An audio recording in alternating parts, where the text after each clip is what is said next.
যারা মেধাবী ছাত্র বুয়েটের আবরারকে হত্যা করেছে, কোনোটাই বাদ যাবে না।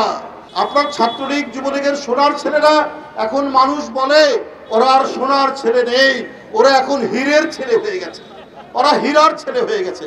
কারণ ওরা যত অপরাধ করে ওদের দাম তত বাড়ে।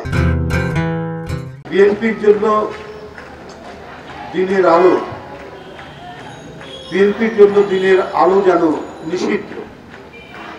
বিএনপির নেতাকর্মীদেরকে তাদের যে মুক্ত বাতাস গ্রহণ করা যেন নিষিদ্ধ, তাই এদেরকে প্রায়শই কারাগারের মধ্যে থাকতে হয়। বিনা কারণে বিএনপির নেতাকর্মীরা তাদের যেন স্থায়ী ঠিকানা হয়ে গেছে, তাদের যেন স্থায়ী ঠিকানা হয়ে গেছে কারাগার।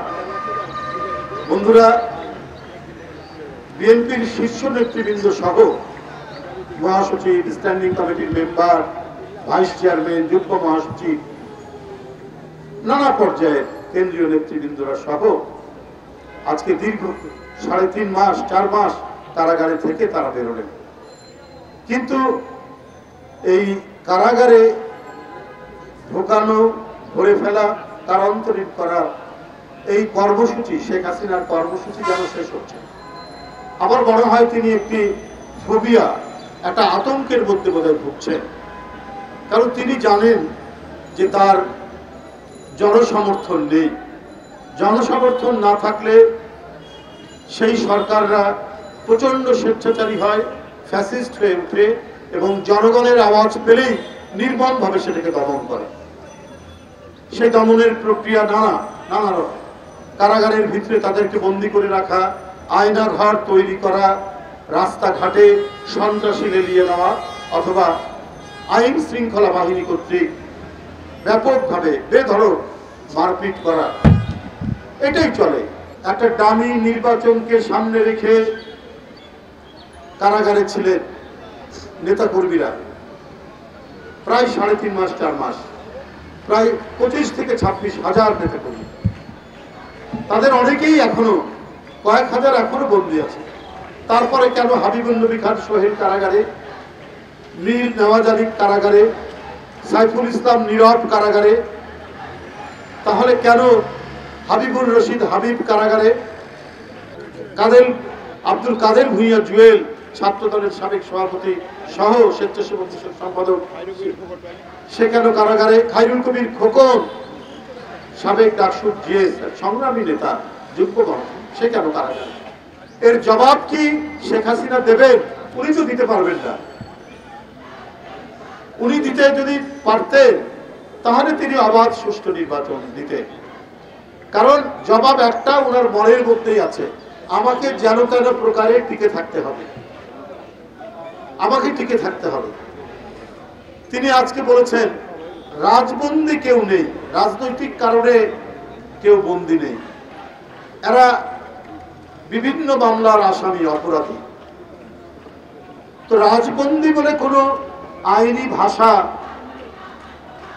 আইন গ্রন্থে লেখা নাই। আমিও আইনে পড়াশোনা করেছি, কোথাও আইনে লেখা নাই। প্রধানমন্ত্রী রাজবন্দী নামে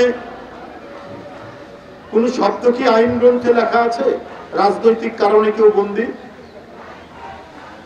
ওখানে বিভিন্ন মামলা দিয়ে ঢুকানো হয়, এই রীতি ব্রিটিশ আমল থেকে। আপনার বাবা অনেকবার জেলে গেছেন পাকিস্তান আমলে, সেখানেও কিন্তু রাজনৈতিক কারণে জেলে গেছেন এ কথা লেখা নাই। আব্দুল কাদের গাফফার চৌধুরী কলামিস্ট, লেখক, সাহিত্যিক এবং আপনাদের ঘরানার আওয়ামী সমর্থক একজন বুদ্ধিজীবী। তার একটাই লেখা পড়েছি যে মরহুম শেখ মুজিবুর রহমান সাহেবের নামে 17টা দুর্নীতির মামলা দিয়েছিল আইয়ুব খান।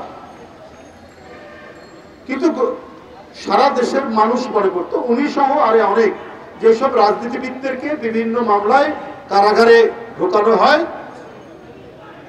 বিভিন্ন নামে, বিভিন্ন মামলা দিয়ে, মানুষ তাই মনে করত যারা রাজবন্দী। এইরকম উপমহাদেশে অনেকেই কারাগারে গেছেন ব্রিটিশ আমলে, তাদের নামেও বিভিন্ন মামলা দিয়ে তাদেরকে কারাগারে নেওয়া হয়েছে, তাদের ওখানে বিচার করা হয়েছে। জওয়াহরলাল নেহরু, মহাত্মা গান্ধী, মৌলানা মোহাম্মদ আলী, মৌলানা শওকত আলী, কত নেতৃবৃন্দ। কোথাও কিন্তু রাজনৈতিক কারণ লেখা থাকে না। যারা কায়েমি শাসক গোষ্ঠী তারা বিভিন্ন ধরনের অপরাধ দিয়ে সেখানে তাদের নাম দেয়। আপনি বলছেন যারা বিভিন্ন মামলার আসামি, এটা তো আপনি বলছেন। গোটা জাতি মনে করে যে আপনি ষড়যন্ত্র করে আন্দোলনকামী, গণতন্ত্রকামী, সত্য কথা যারা বলে, যারা গণতন্ত্রের পক্ষে সোচ্চার, তাদের বিরুদ্ধে বিভিন্ন নাশকতার মামলা, মিথ্যা মামলা দিয়ে আপনি তাদেরকে কারাগারে পুরে রেখেছেন। এর প্রমাণ আছে, এর প্রমাণ আছে, আপনি নিজেই দিয়েছেন তার প্রমাণ।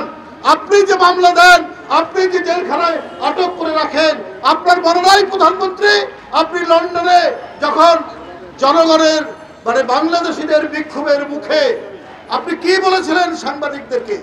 যে তারেককে চুপ থাকতে বলো, বাড়াবাড়ি করতে নিষেধ করো, তাহলে যদি তা না করে তার মা জেলখানা থেকে বের হবে না।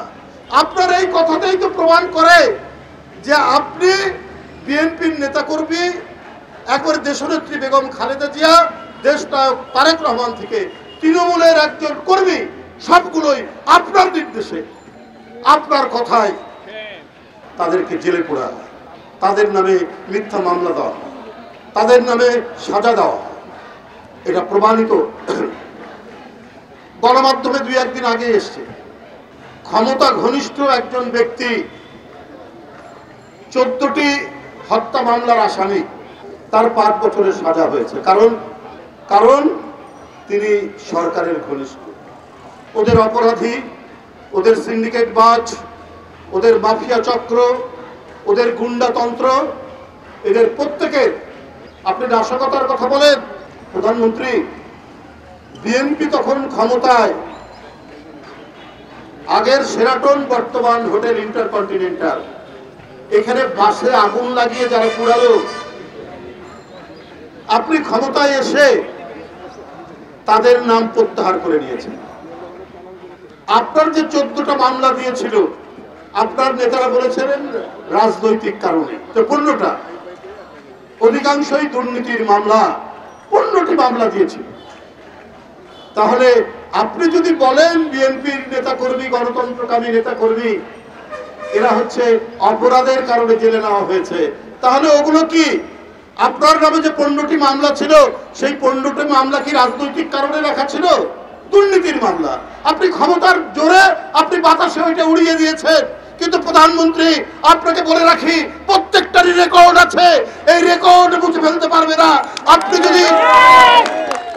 যদি আপনার প্রতিহিংসা পূরণে বিএনপির নেতা কর্মীকে জেল দেন, কারাগারে রাখেন, এই রেকর্ড বের করে আপনার পতনের সাথে সাথে যারা গোটা দেশে অরাজকতা করেছে, যারা বাসে আগুন দিয়ে মানুষ পুড়িয়েছে, এবং যারা এই 16-17 বছর আপনার শাসনে ক্যাম্পাসের পর ক্যাম্পাস, জনপদের পর জনপদ, পাড়া মহল্লা থেকে জাতীয় পর্যায় পর্যন্ত হাতে অস্ত্র নিয়ে যারা কুপিয়েছে, যারা শ্রমিক দর্জি বিশ্বজিৎকে হত্যা করেছে, যারা মেধাবী ছাত্র বুয়েটের আবরারকে হত্যা করেছে, কোনোটাই বাদ যাবে না।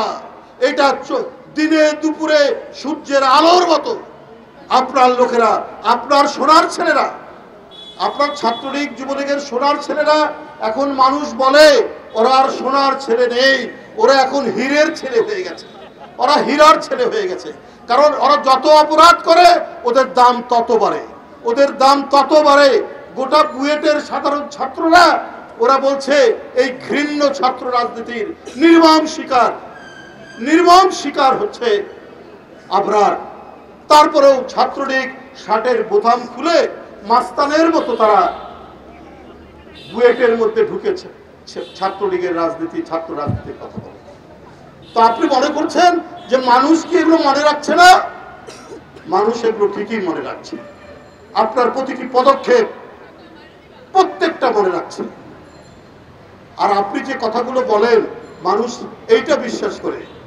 আপনি ধীরে সুস্থে মিথ্যা কথা বলেন না, আপনি আস্তে আস্তে মিথ্যা কথা বলেন না, আপনি কাল বৈশাখী ঝড়ের মতো অনর্গল মিথ্যা কথা বলতে পারেন, এইটা জনগণ বিশ্বাস করে আপনার প্রতিটি কথা। আপনি বলেছেন যে আমি মাছ ভাতের ব্যবস্থা করেছি, আজকে ডাল ভাত তো হয়েই গেছে। বিএনপির আমলে নাকি এগুলোর কোনো ব্যবস্থা ছিল না। আপনি কি ওই চটের ব্যাগ নিয়ে আপনি কাউরন বাজার, আপনি ফকিরিয়াপুর বাজার, বিভিন্ন বাজারে কি কখনো কিনতে গেছেন? যে একজন টেম্পো চালক, একজন সিএনজি চালক, একজন নিম্ন আয়ের মানুষ, একজন কেরানি, একজন রিক্সা চালক, সে যে এই সবজির বাজারে, মাছের বাজারে যে মাছ কিনতে পারে না, এটা তো আপনি দেখেননি প্রধানমন্ত্রী। আপনি ক্ষমতায় আছেন, আপনার মাথার উপর ঝাড়বাতি, আপনার পায়ের নিচে মখমলের গদি, এর উপর দিয়ে আপনি হেঁটে যান, আপনার চতুর্দিকে বাথরুম থেকে শুরু করে সব দিকে ঠান্ডা বাতাস প্রবাহিত। তো আপনি কি বুঝবেন ওই রিক্সাওয়ালা যে মাছ কিনতে পারে না, ওই সিএনজি ওয়ালা যে মাছ কিনতে পারে না? আপনি এটা জানেন না। একজন শ্রমজীবী মানুষ, তার ভয়ঙ্কর অসুস্থতায় অপারেশনের দরকার হয়েছে, সার্জারির দরকার হয়েছে, তারপরে দেখে তার যে বিল এসছে সেই বিল সে মেটাতে পারছে না, নিজের সন্তানকে বিক্রি করেছে। এটা তো আমার বানানো কথা না, কল্পকাহিনী নয়, এটা হচ্ছে সংবাদপত্র, গণমাধ্যমের কথাই। আপনি বলেন, গতকালই উনি ওই যে কি বলে, যেখানে বাণিজ্য মেলা হয়, প্রাণী সম্পদ বিভাগের একটা প্রোগ্রামে তিনি এই কথাগুলো বলেছেন।